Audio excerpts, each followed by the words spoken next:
Oke, Assalamualaikum warahmatullahi wabarakatuh, teman-teman semua, terutama Mbak Nur Rofiah tercinta. Aduh, terima kasih dicintai Mbak Alisa.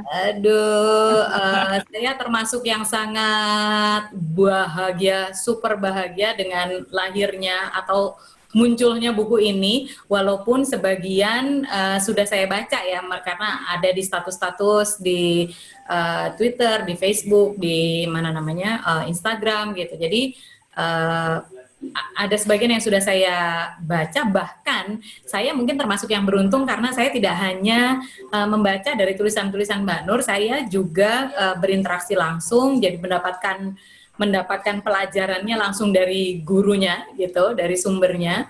Dan yang paling berkesan buat saya sebetulnya adalah ketika melihat Mbak Nur waktu itu berinteraksi dengan anak saya yang sulung, Aza, ketika Aza mempertanyakan dalam tanda kutip kenapa dalam Islam kok ada sikap atau kecenderungan untuk meminggirkan perempuan gitu. Kalau tidak bisa dibilang tidak adil kepada perempuan. Lalu Mbak Nur menjawab gitu waktu itu di rumah saya dan Aza tercerahkan gitu. Jadi bagi saya itu menarik sekali, terutama juga kalau melihat Mbak Nur ketika sedang menjelaskan di depan para hadirin hadirat, terutama yang dalam tanda kutip masih diliputi dengan pemikiran bias gender gitu. Bagaimana Mbak Nur kemudian menjelaskan ini sehingga kemudian orang-orang ini kemudian juga bergeser gitu, atau setidaknya tidak lagi bisa menjustifikasi pikiran-pikiran yang mereka yakini gitu. Jadi saya senang sekali dengan terbitnya buku ini. Moga-moga yang tercerahkan jadi lebih banyak begitu, karena katanya pemikiran itu baik, tapi jauh lebih baik ketika dibukukan karena dia akan abadi gitu ya. Nah, terkait dengan pertanyaan Mbak Kalis, bagaimana ini pertanyaannya agak susah. Saya itu mulai dari tahun 1991 itu memang sudah aktif di gerakan masyarakat sipil, terutama waktu itu dengan isu-isu kesehatan reproduksi remaja. Nah, tahun 94 mulai bergeser ke isu-isu penguatan keadilan gender gitu, dan sampai tahun 99. Jadi memang bergelut dengan banyak sekali hal-hal yang ada di lapangan. Tetapi boleh dibilang saya ini orangnya, jadi kan ada 3 jenis orang ya. Ada person of ideas, manusia gagasan gitu ya, seperti Gus Dur gitu. Kemudian ada person of concept, orang-orang yang manusia konsep, ini yang bicara strategi, kerja, menyusun langkah-langkah kerja begitu. Dan yang ketiga a person of action, orang-orang yang memang kerjanya aksi. Dia mungkin nggak punya banyak gagasan yang besar-besar begitu, tetapi dia langsung aksi di lapangan, dan kemudian dari aksi itu dia bisa mendorong perubahan. 3% ini, tiga-tiganya sebetulnya bisa mendorong perubahan. Person of idea itu biasanya punya kepemimpinan gagasan gitu. Sementara person of concept dan person of action itu biasanya mereka kepemimpinan manajerial yang mereka miliki begitu. Nah, saya bukan person of ideas. Saya lebih melihat diri saya sebagai person of concept dan person of action. Jadi mikir gimana caranya ini pengetahuan ini dipakai untuk mendorong perubahan masyarakat. Begitu. Itu tipe saya. Jadi dari dulu sebetulnya saya gelisah terus tentang keadilan gender dalam Islam. Saya menemukan respons-respon tapi sifatnya reaktif gitu. Jadi ada kasus apa, ini contoh yang paling sering saya lihat adalah bagaimana Mbak Kalis bereaksi terhadap satu tema yang sedang rame gitu ya. Terus Mbak Kalis bereaksi. Nah, yang banyak saya temui dari dulu yang begitu. Gitu. Isu Sekarang ini. udah enggak, Bu. Oh. Mbak Kalis cara bereaksinya Mbak Kalis itu menggunakan ilmu dari banyak sekali suhu ya, apa namanya? Karena Mbak Kalis kan menyerap dari banyak pihak. Jadi walaupun reaktif, ya reaktifnya berisi gitu. Nah, tetapi banyak orang-orang yang lain itu ketika ada isu, misalnya isu jilbab gitu, langsung reaksinya begini. Jadi pembicaraan-pembicaraan itu sifatnya sangat reaktif begitu. Nah, saya belum menemukan yang sifatnya itu betul-betul conceptual framework gitu ya.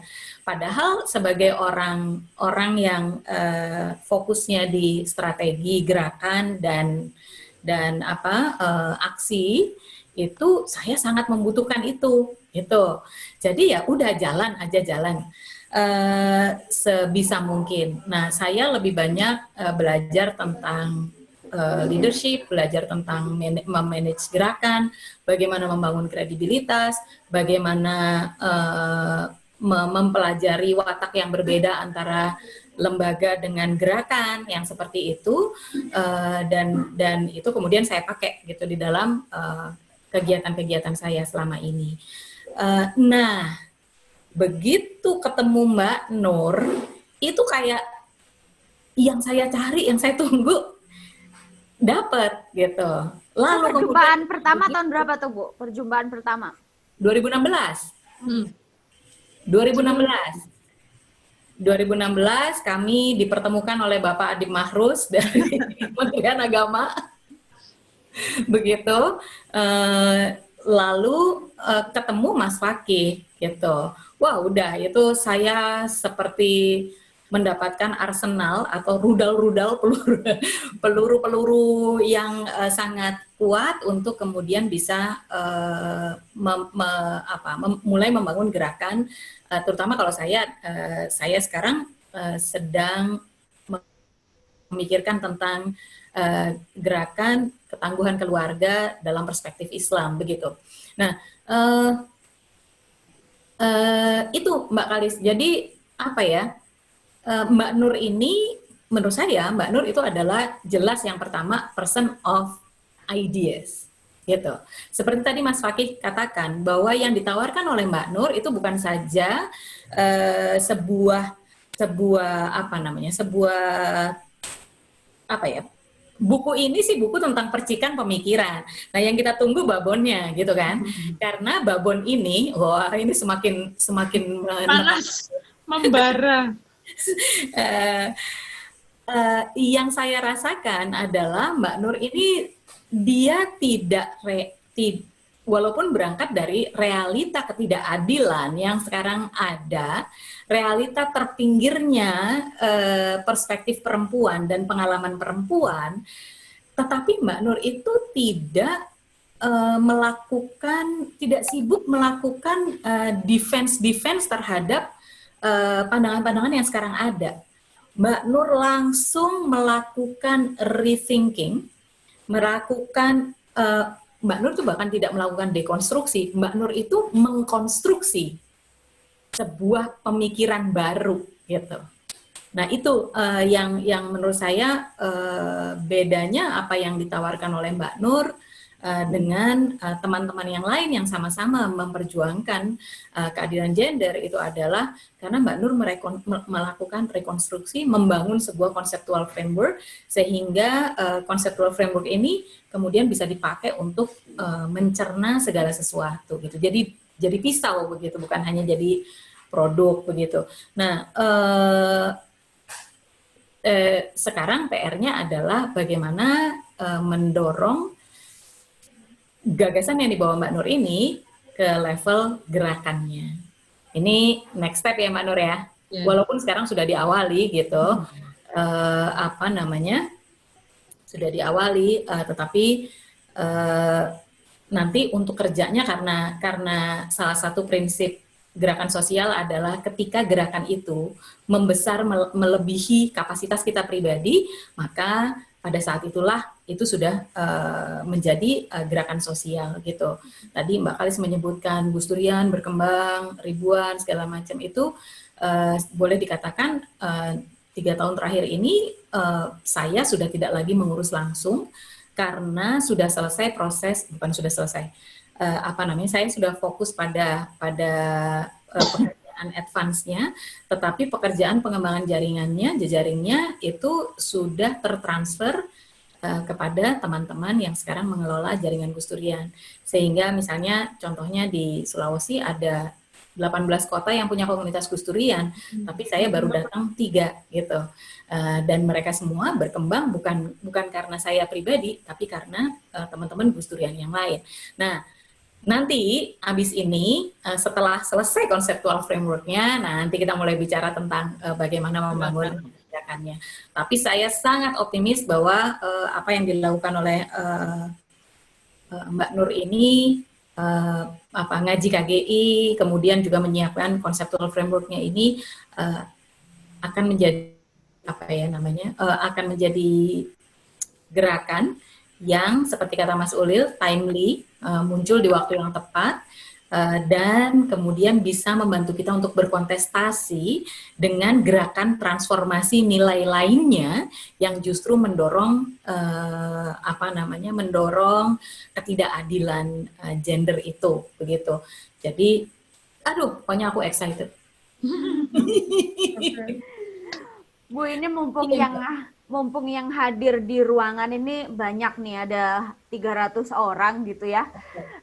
Selama ini kan kalau bicara soal muslimah kan selalu ngomongin soal jilbabnya, gamisnya gitu ya. Pokoknya yang gosip-gosipnya gitu ya. Nah, mumpung ada Bu Alisa gitu ya, yang jaringan Gus Durian ini isunya lintas sektor, bisa dibilang interseksional begitu, dan Ibu Alisa juga mengurus lintas isu banget bersama teman-teman penggerak jaringan Gus Durian Indonesia.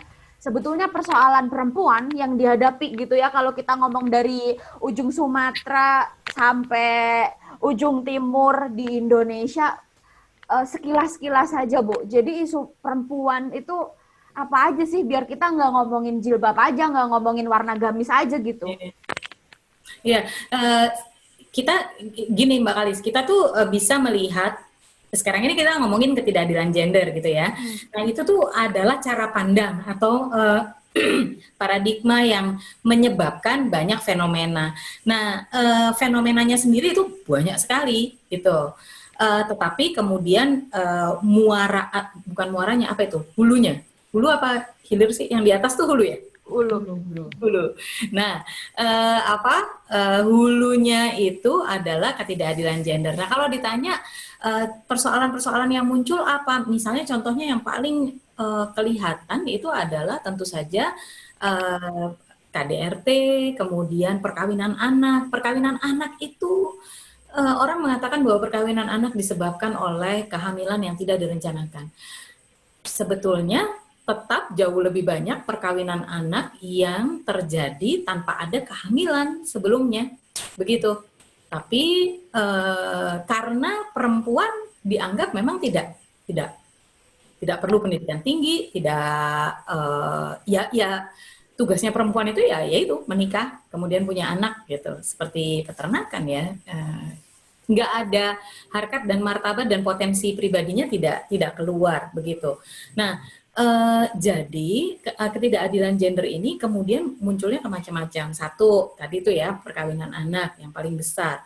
Kemudian dari perkawinan anak ini sendiri kita juga tahu perkawinan anak salah satu faktor enabling faktor yang membuat itu lestari itu adalah karena ruang gerak untuk perempuan itu lebih sedikit. Ruang pendidikan untuk anak perempuan itu lebih sedikit. Lebih banyak anak perempuan misalnya terutama di desa-desa dan area-area rural itu yang didorong untuk secepatnya menikah dan tidak perlu sekolah gitu. Ketika sekarang ini pemerintah misalnya menggratiskan biaya sekolah, tapi biaya perjalanan sebetulnya tidak gratis. Jadi kalau dia tinggal di desa, kemudian dia harus sekolah SMA di kota, di kecamatan, itu tetap membutuhkan biaya dan akhirnya akses itu diberikan kepada anak laki-laki. Kenapa? Karena anak laki-laki itu nanti bisa mencari nafkah. Anak perempuan dianggap nanti ya akan ikut orang gitu dan tidak bisa berkontribusi pada keluarganya. Karena itu kemudian anak perempuan belum tidak disekolahkan. Ketika dia tidak disekolahkan, lalu dia tidak ada kerjaan. Kalau dia ketika dia tidak ada kerjaan, maka ayo secepatnya dikawinkan. Gitu. Jadi itu lingkaran setan gitu ya. Nah, ketika anak-anak perempuan ini kemudian segera masuk ke dalam pernikahan, maka ketika dia hamil, maka ada pengalaman perempuan dalam bahasa Mbak Nur itu yang membahayakan dia. Pernikahan anak itu sering sekali dijustifikasi dengan dijustifikasi dengan alasan mencegah zina, gitu. Biar tidak zina, biar tidak terjadi kehamilan di luar nikah. Tapi sesungguhnya kehamilan remaja mau di dalam pernikahan ataupun di luar pernikahan tetap praktek berbahaya bagi perempuan. Karena dia kondisinya kan belum siap ya secara fungsi reproduksi gitu. Jadi cuman beda status zinanya itu ya, cuman beda, bukan cuman ya, mungkin kalau dibilang cuman juga tidak, dosanya gitu ya, itu dosanya itu persoalan besarnya adalah dosa, tetapi persoalan turunannya resiko itu sama. Mau di dalam perkawinan, di luar perkawinan, sama-sama berbahaya buat anak perempuan, begitu. Nah itu, jadi ada problem itu. Angka kematian ibu yang tinggi itu jarang sekali laki-laki menganggap itu sebagai persoalan. Itu loh yang dilihat oleh Mbak Nur sebagai pengalaman perempuan, tidak pernah dijadikan sebagai bahan utama untuk membangun sebuah konstruksi kehidupan bermasyarakat yang lebih adil. Kalau ada anak perempuan hamil kemudian meninggal pada saat persalinan, dirayakan sebagai mati syahid. Wajar. Itu kan bahaya sekali itu. Kemudian kalau untuk perempuan-perempuan yang cukup berdaya, mereka kemudian punya kekuatan untuk mencari nafkah sendiri, maka kemudian ada stigma, ada beban, bagaimana dia menjalankan peran ganda. Bolehlah bolehlah punya karir tinggi, tapi harus tetap nurut pada suami, misalnya seperti itu. Makanya sikap ibu saya yang mengatakan bahwa saya tidak membesarkan anak-anak perempuan saya untuk menjadi hamba laki-laki manapun, itu keadilan hakiki banget ya. Karena saya ini adalah hamba Allah. Kalau menurut Mbak Nur itu yang selalu diulang-ulang adalah Alisa, Yeni, Anita, Inayah, hamba Allah. Bukan hamba laki-laki manapun, termasuk suaminya. Gitu. Nah, apa kok jadi ke situ jadi jadi intinya adalah ketika perempuan ini berdaya, mulai bisa mengendalikan hidupnya, itu kemudian ada stigma-stigma. Kalaupun tidak stigma, dibebani dengan muatan bahwa ya walaupun kamu perempuan yang berprestasi atau perempuan yang punya karir atau perempuan yang mandiri, kamu tetap konco wingking gitu. Nah, itu masih persoalan Mbak Kalis. Sehingga bahkan sampai saat ini, mulai dari musrenbang desa sampai kegiatan kenegaraan, kalau mencari pembicara laki-laki dan pembicara perempuan, pasti lebih sulit nyari pembicara perempuan. Banyak kan, kita sering mempertanyakan, kenapa kok manel? Terus panitianya bilang, kita sudah nyari, tapi nggak ketemu pembicara perempuan. Kenapa? Karena memang perempuan belum diberikan ruang yang sama gitu untuk playing field-nya belum level. Playing field-nya belum level, ki bahasa Indonesia nih level game-nya itu belum sama gitu. Sehingga walaupun dibuka kerannya, perempuannya masih belum cukup banyak yang berdaya untuk mengambil posisi-posisi itu. Makanya jadi penting sekali untuk kita bicarakan ini secara lebih konkret, dan dari conceptual framework nanti tetap harus dilarikan pada pendidikan masyarakat dan gerakan sosial, begitu. Apa mana ya Mbak? Udah ya Mbak? Siap. Praktek berbahaya yang lain, oh ya poligami jelas ya. Aduh, sejak 5 tahun yang lalu, mungkin lebih ya, itu saya sering sekali bicara kepada berbagai pihak, mulai dari kementerian sampai lembaga-lembaga internasional. Saya sering mengatakan begini, jangan salah, situasi meningkatnya konservatisme dan ultra konservatisme itu bukan soal rumah ibadah yang dilarang berdiri, tapi itu nanti yang kena duluan itu adalah perempuan, lalu nomor 2-nya adalah anak. Pasti ultra konservatisme itu akan meletakkan kekuasaan sebagai ukuran hakiki kalau ala mereka gitu ya, ukuran pentingnya, dan prioritas itu diberikan kepada laki-laki.